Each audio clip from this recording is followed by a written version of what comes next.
क्या था आज का टॉपिक क्या था? हिंदी व्याकरण में क्या पढ़े आज हम लोग? संधि। क्या पढ़ते हैं? संधि। संधि का अर्थ क्या होता है? मेल या क्या होता है? संधि का अर्थ क्या होता है? संधि किसे कहते हैं? तो दो या दो से अधिक वर्णों के मेल से जो परिवर्तन होता है उसे क्या कहते हैं? संधि किसे कहते हैं? दो या दो से अधिक वर्णों के मेल यानी दो या दो से अधिक मेल से जो परिवर्तन होता है, दो या दो से अधिक वर्णों के जो परिवर्तन होता है उसे क्या कहते हैं? संधि कहते हैं। संधि के जैसे कि देखिए विद्या जोड़ आल्य बराबर क्या हो गया? विद्यालय मतलब एक नया मेल से बना ना। विद्या जोड़ आल्य बराबर क्या हो जाता है? विद्यालय। हिम जोड़ आल्य बराबर क्या होता है? हिमालय। शिव जोड़ आल्य बराबर क्या होता है? शिवालय होता है ना। महाजोड़ ईसा बराबर क्या होता है? महाजोड़ ईसा बराबर क्या होता है? महाजोड़ ईसा बराबर क्या होता है? महाजोड़ ईश्वर बराबर क्या होता है?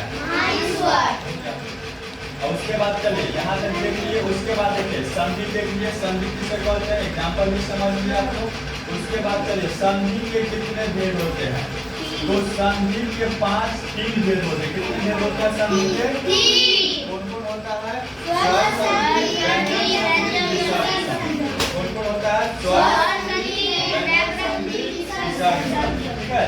इसमें हम लोग अभी पढ़ेंगे। पहला क्या पढ़ेंगे? पहले स्वर संधि। तो स्वर संधि किसे कहते हैं? स्वर में स्वर के मेल से जो भेद उत्पन्न होता है। स्वर में स्वर के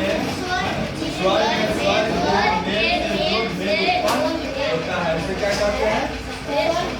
किसे कहते हैं? स्वर में स्वर के मेल से जो भेद उत्पन्न होता है। स्वर में स्वर के मेल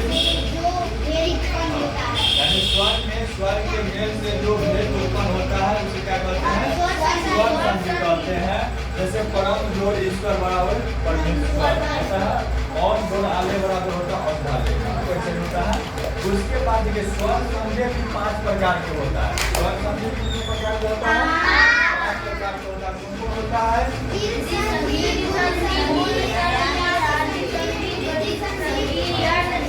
यानी कि आपका लिख दिए हैं स्वर संधि के 5 भेद होते हैं।